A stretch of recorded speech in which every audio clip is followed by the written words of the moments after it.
विधायक श्री रणेंद्र प्रताप स्वाई। मैडम आप जरिया खाली जानापी चाहूँगी मंत्री महोदय ठारू जे इको टूरिज्म को डेवलपमेंट करने सरकार गत वर्ष कि 2 वर्ष भितर केते थर इरिगेशन डिपार्टमेंट टूरिज्म डिपार्टमेंट एवं फॉरेस्ट डिपार्टमेंट रो कोऑर्डिनेटेड मीटिंग जदि करिसेंती then they have a road map if they have not done it when he shall do that. माननीय मंत्री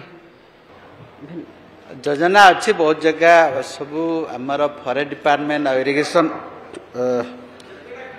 आपण 8 मास भीतर करछंती कि नहीं 8 मास भीतर कौन सी मीटिंग है नहीं आम योजना रखीचु इरिगेशन विभाग एवं आमर फॉरेस्ट डिपार्टमेंट बहुत जगह डिस्प्यूट करिया 2 वर्ष रे हेची कि नहीं उत्तर दे देबे 8 मास भीतर तांको सहित स्पेशली आमर इको टूरिज्म डेवलपमेंट मीटिंग है नहीं आम योजना करिया। माननीय प्रश्नकर्ता श्री दुष्मंत कुमार स्वाई। बाचस्पति महोदय माननीय मंत्री जहाँ क्वेश्चन आंसर रखिंट धन्यवाद दूसरी मुझे माननीय मंत्री को अनुरोध करी खनपड़ा निर्वाचन मंडल 3टी इको टूरिज्म माननीय मंत्री को अनुरोध करी निश्चित भाव में आम कथा शुणे। जय जगन्नाथ।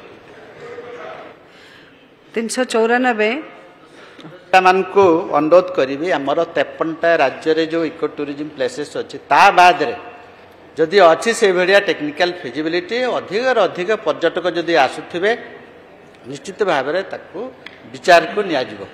धन्यवाद।